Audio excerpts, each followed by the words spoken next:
Part 1. Hello? Oh, hello. I was hoping to speak to Jack Fitzgerald about renting a cottage. I'm his wife Shirley and we own the cottages together, so I'm sure I can help you. Great. My name's Tom. Some friends of ours rented Granary Cottage from you last year and they thought it was great. So my wife and I are hoping to come in May for a week. What date did you have in mind? The week beginning the 14th, if possible. I'll just check. I'm sorry, Tom, it's already booked that week. It's free the week beginning the 28th, though, for 7 nights. In fact, that's the only time you could have it in May. Oh, well, we could manage that, I think. We'd just need to change a couple of things. How much would it cost? That's the beginning of high season, so it'd be £550 for the week. Ah, that's a bit more than we wanted to pay, I'm afraid. We've budgeted up to £500 for accommodation. Well, we've just finished converting another building into a cottage, which we're calling Cherville Cottage. Sorry, what was that again? Cherville. C-H-E-R-V for Victor, I-L. Oh, that's a herb, isn't it? That's right. It grows fairly wild around here. You could have that for the week you want for £480. Okay, so could you tell me something about it, please? Of course. The building was built as a garage. It's a little smaller than Granary Cottage. So that must sleep 2 people as well. That's right. There's a double bedroom.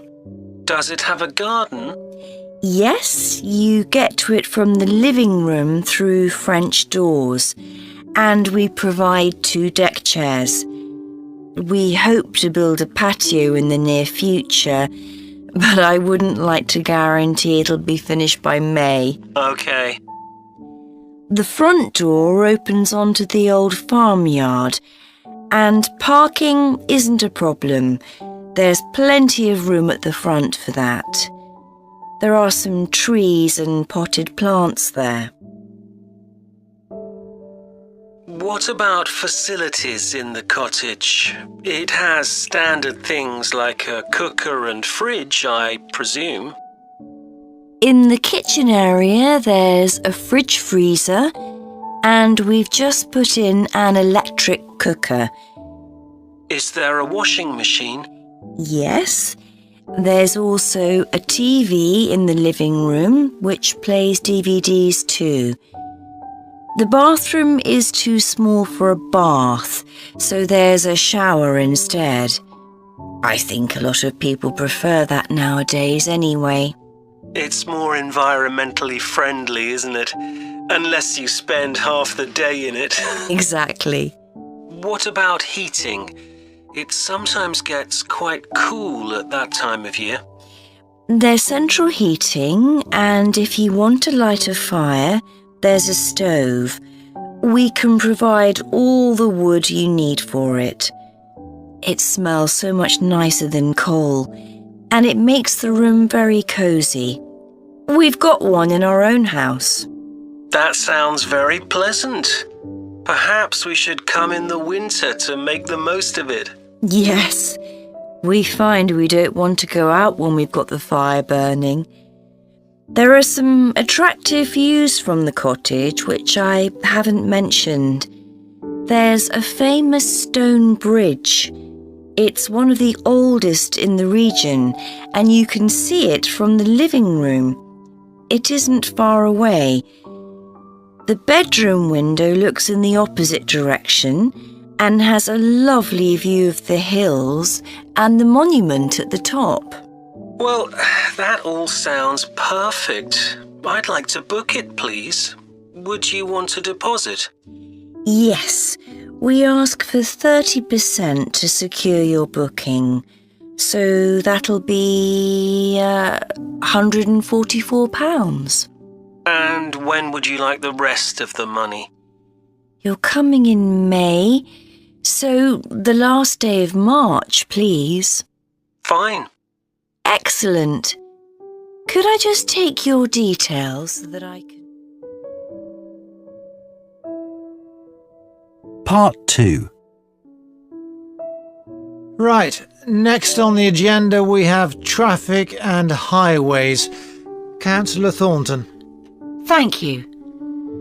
Well, we now have the results of the survey carried out last month about traffic and road transport in the town. People were generally satisfied with the state of the roads. There were 1 or 2 complaints about potholes, which will be addressed, but a significant number of people complained about the increasing number of heavy vehicles using our local roads to avoid traffic elsewhere. We'd expected more complaints by commuters about the reduction in the train service, but it doesn't seem to have affected people too much. The cycle path that runs alongside the river is very well used by both cyclists and pedestrians since the surface was improved last year. But overtaking can be a problem, so we're going to add a bit on the side to make it wider. At some stage, we'd like to extend the path so that it goes all the way through the town, but that won't be happening in the immediate future. The plans to have a pedestrian crossing next to the post office have unfortunately had to be put on hold for the time being. We'd budgeted for this to be done this financial year, but then there were rumours that the post office was going to move, which would have meant there wasn't really a need for a crossing. Now they've confirmed that they're staying where they are, but the Highways Department have told us that it would be dangerous to have a pedestrian crossing where we'd originally planned it, as there's a bend in the road there, so that'll need some more thought. On Station Road, near the station and level crossing, drivers can face quite long waits if the level crossing's closed, and we've now got signs up requesting them not to leave their engines running at that time. This means pedestrians waiting on the pavement to cross the railway line don't have to breathe in car fumes. We've had some problems with cyclists leaving their bikes chained to the railings outside the ticket office, but the station has agreed to provide bike racks there. So next on the agenda is proposals for improvements to the recreation ground. Councillor Thornton again. Well, since we managed to extend the recreation ground, we've spent some time talking to local people about how it could be made a more attractive and useful space. If you have a look at the map up on the screen, you can see the river up in the north and the community hall near the entrance from the road. At present, cars can park between the community hall and that line of trees to the east, but this is quite dangerous for pedestrians, so we're suggesting a new car park on the opposite side of the community hall, right next to it. We also have a new location for the cricket pitch. As we've now purchased additional space to the east of the recreation ground, beyond the trees, we plan to move it away from its current location, which is rather near the road, into this new area beyond the line of trees. This means there's less danger of stray balls hitting cars or pedestrians. We've got plans for a children's playground, which will be accessible by a footpath from the community hall and will be alongside the river. We'd originally thought of having it close to the road, but we think this will be a more attractive location. The skateboard ramp is very popular with both younger and older children. We had considered moving this up towards the river, but in the end we decided to have it in the southeast corner near the road. The pavilion is very well used at present by both football players and cricketers. It will stay where it is now, to the left of the line of trees and near to the river, handy for both the football and cricket pitches.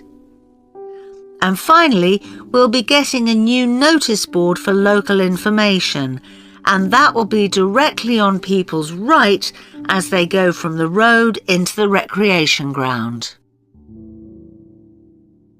Part 3. Now that we've done all the research into bike sharing schemes in cities around the world, we need to think about how we're going to organise our report. Right. I think we should start by talking about the benefits.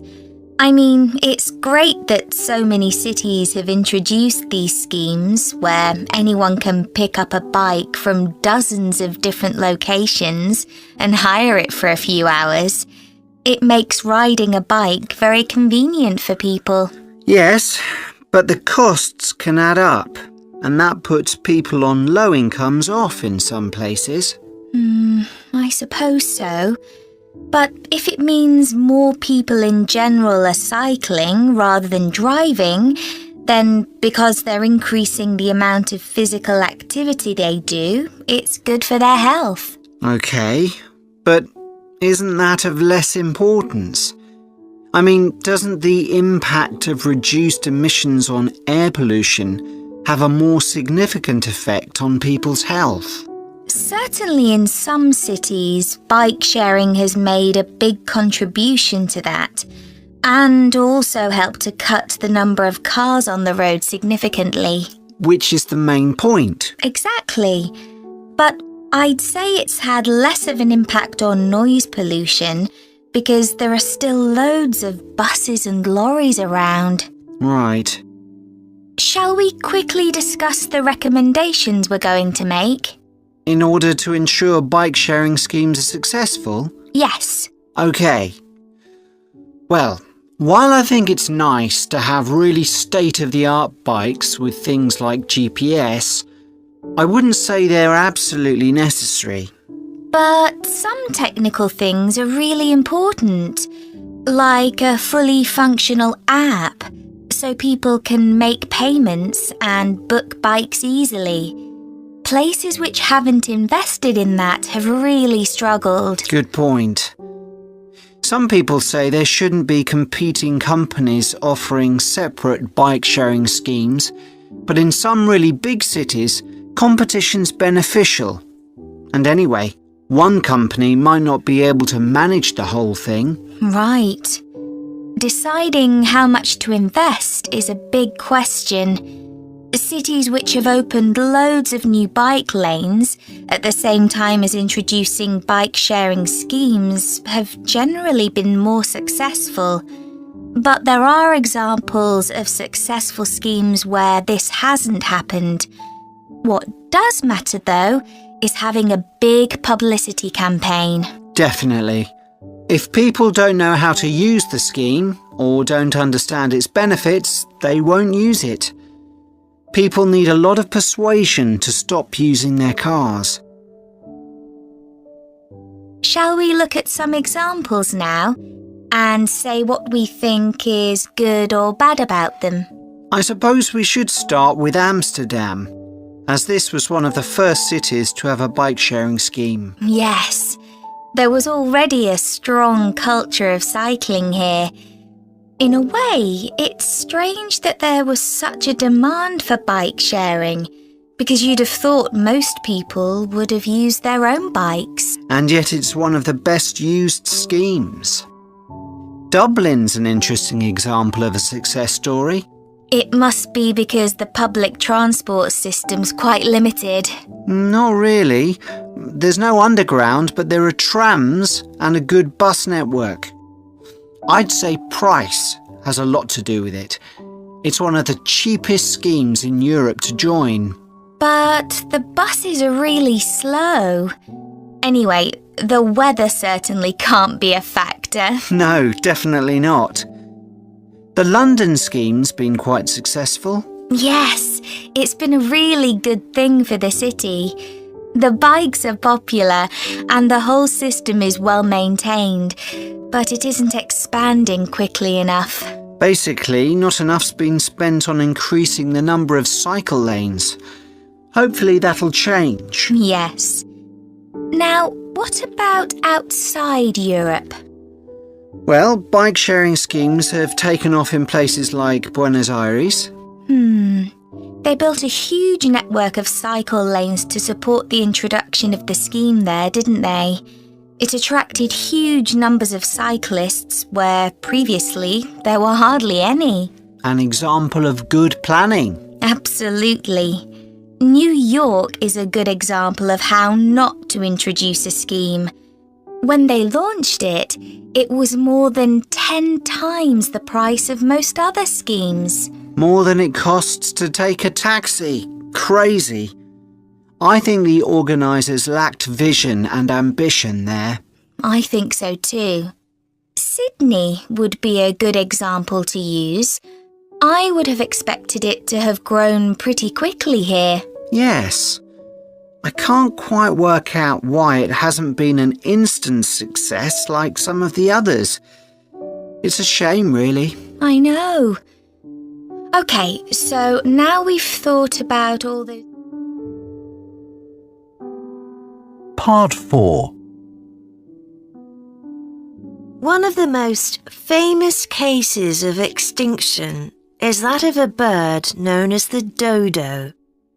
In fact, there's even a saying in English, as dead as the dodo, used to refer to something which no longer exists.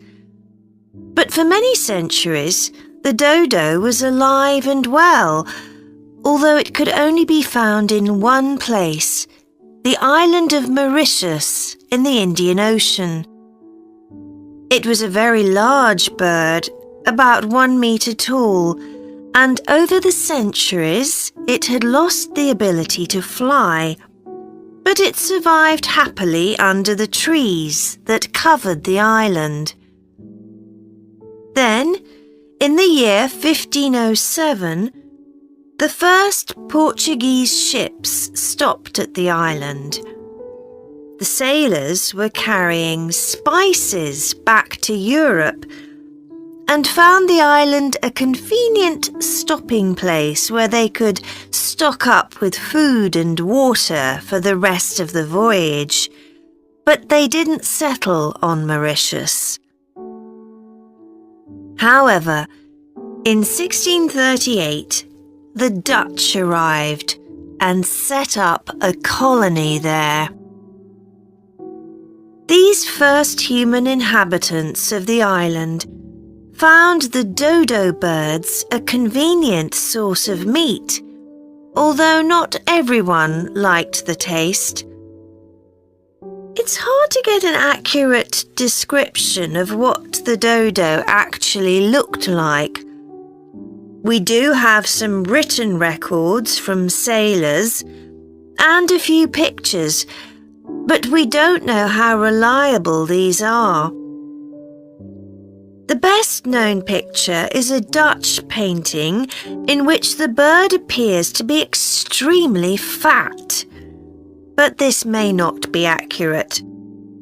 An Indian painting done at the same time shows a much thinner bird. Although attempts were made to preserve the bodies of some of the birds, no complete specimen survives. In the early 17th century, 4 dried parts of a bird were known to exist. Of these, 3 have disappeared, so only one example of soft tissue from the dodo survives, a dodo head.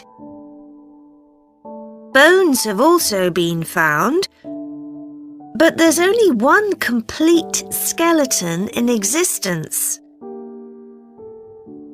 This single dodo skeleton has recently been the subject of scientific research, which suggests that many of the earlier beliefs about dodos may have been incorrect. For example, early accounts of the birds mention how slow and clumsy it was. But scientists now believe the bird's strong knee joints would have made it capable of movement which was not slow, but actually quite fast. In fact, one 17th century sailor wrote that he found the birds hard to catch. It's true that the dodo's small wings wouldn't have allowed it to leave the ground, but the scientists suggest that these were probably employed for balance while going over uneven ground. Another group of scientists carried out analysis of the dodo's skull.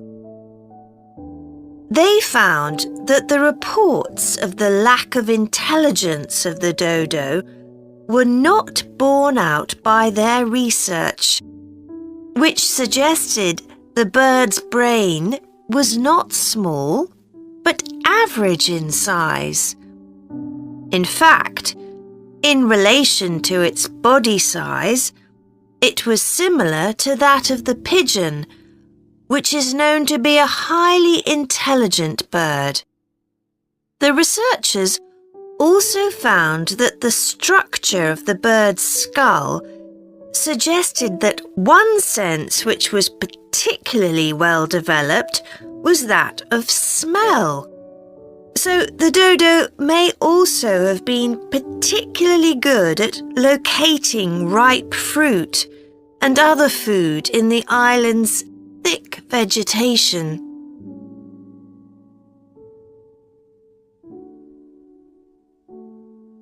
So it looks as if the dodo was better able to survive and defend itself than was originally believed.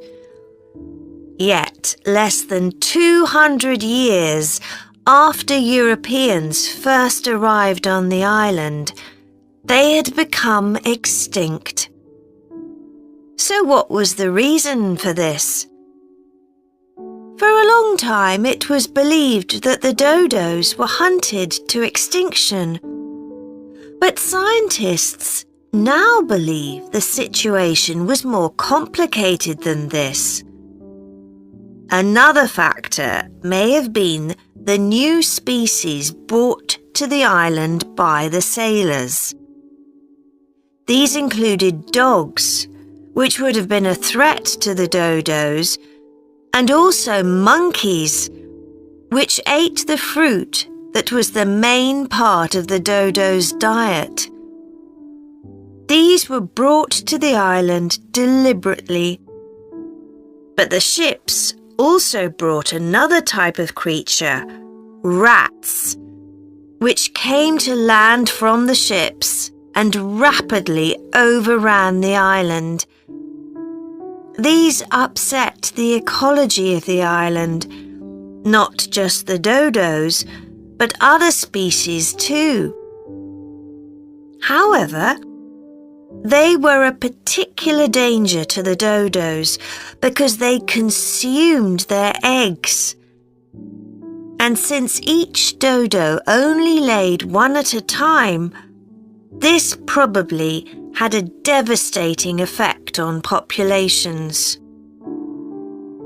However, we now think that probably the main cause of the bird's extinction was not the introduction of non-native species, but the introduction of agriculture. This meant that the forest that had once covered all the island and that had provided a perfect home for the dodo, was cut down so that crops such as sugar could be grown. So, although the dodo had survived for thousands of years, suddenly it was gone.